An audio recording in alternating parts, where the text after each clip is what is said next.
নমস্কাৰ।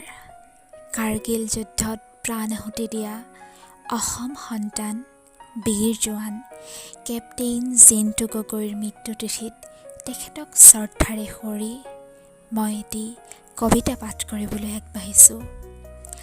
কবিতাৰ শিৰোনাম মমতাৰ চিঠি, কবি হেম বৰুৱা। মৰমৰ এয়া মমডাল জ্বলাই লৈছোঁ, আজি বহু দিনৰ মূৰত তোমালৈ চিঠি লিখোঁ বুলি। বাহিৰৰ উৰুঙা বতাহজাক আহি মমডাল কোবাইছে, চাওঁ খিৰিকীখন জপাই দিওঁ।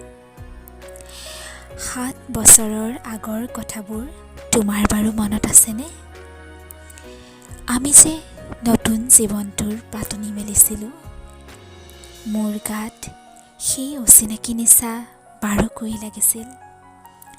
সিদিনা আছিল কাতিৰ কুঁৱলীসনা কোমল পুৱা, পদূলিত তলসৰা শেৱালিবোৰ উপচি পৰিছিল আৰু সন্ধিয়া মই তোমালোকৰ ঘৰলৈ নকৈ আহিবৰ দিনা আকাশৰ মেঘৰ মোহনাত হালধীয়া জন্তু নাওখন হৈ আমাক যে ৰিঙিয়াই মাতিছিল তৰাৰ দিশলৈ। মই লোৱা কঁকালৰ ৰিহাখনলৈ তুমি বাৰু তেনেকৈ কিয় একেথৰে চাইছিলা? মোৰ কেনে লাগিছিল জানা? তুমি যেন কোনোবা দূৰ বিদেশৰ স্বপ্নাতুৰা লোকৰ মানুহ, আৰু মই যেন তলসৰা এপাহ শেৱালি।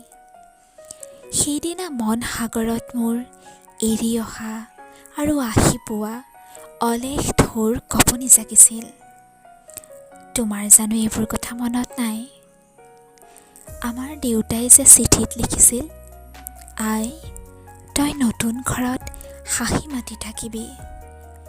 এইবোৰ 7 বছৰৰ আগৰ কথা।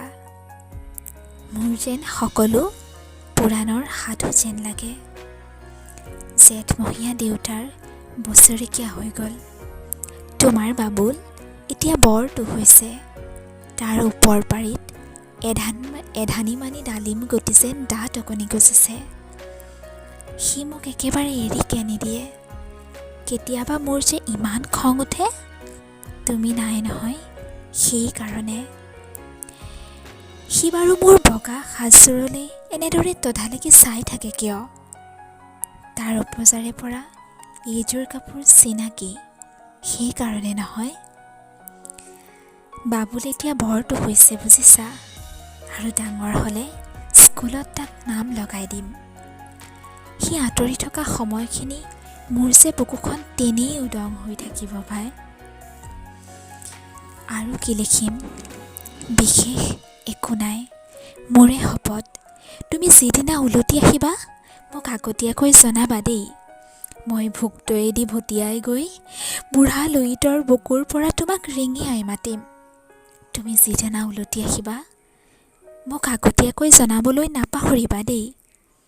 মৰম ল'বা, ইতি তোমাৰ মমতা। পুনঃ এইবাৰ বুজিছা, মাঘৰ মেজিৰ জুইকুৰা বৰ ৰঙাকৈ জ্বলিছিল। আমাৰ আইতাৰ কলি ছাগলীজনীৰ 2টা পোৱালি জগিছে, এটা সুত ভগা আৰু আনটো পখৰা। ধন্যবাদ।